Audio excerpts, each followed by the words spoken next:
23 বছর পর অস্ট্রেলিয়ার মাটিতে আবারও টেস্ট খেলতে যাচ্ছে বাংলাদেশ। প্রতিপক্ষ বিশ্ব চ্যাম্পিয়ন অস্ট্রেলিয়া।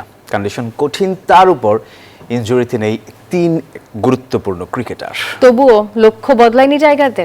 অভিজ্ঞ ব্যাটিং আর তারুণ্যের মিশেলে গড়া পেস আক্রমণ নিয়ে আত্মবিশ্বাসী অধিনায়ক নাজমুল হোসেন শান্ত।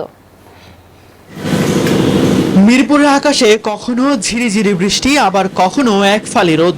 এমন বৈরী আবহাওয়ার মধ্যেই অস্ট্রেলিয়া সফরের প্রস্তুতি সারছেন ক্রিকেটাররা।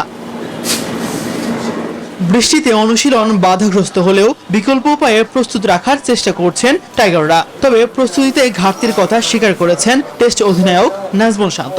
যতটুকু সম্ভব হয়েছে নেওয়ার চেষ্টা করেছে, বাট আমি স্টিল বিলিভ করি যে প্রিপারেশনের জায়গায় একটু তো ঘাটতি ছিল এবার। ইনজুরিতে নেই পেসার নাহিদ রানা, শরীফুল ও wicket keeper batter Liton Das. তবে যারা দলে আছেন তাদের সামর্থ্যের উপরই আস্থা রাখছেন টেস্ট কাপ্তান। ইনজুরি বিষয়টা আসলে আমাদের কারোই কন্ট্রোলে নাই, যে কোনো সময় যে কোনো প্লেয়ার ইনজুর্ড হতে পারে। বাট আমার মনে হয় যে দলটা আমাদের অস্ট্রেলিয়াতে যাচ্ছে, এই দলের উপরে পুরোপুরি বিশ্বাস আছে।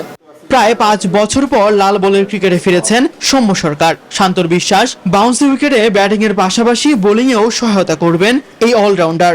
বাউন্সি ট্র্যাকে ভালো খেলে থাকে, পেস বোলিং ভালো হ্যান্ডেল করে। যদি 11 জনে খেলার সুযোগ হয়, বোলিং এরও একটা সুযোগ তৈরি হতে পারে।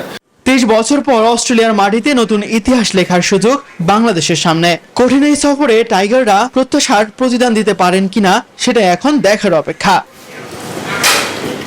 তাসবিহ শরণ, নিউজ 24।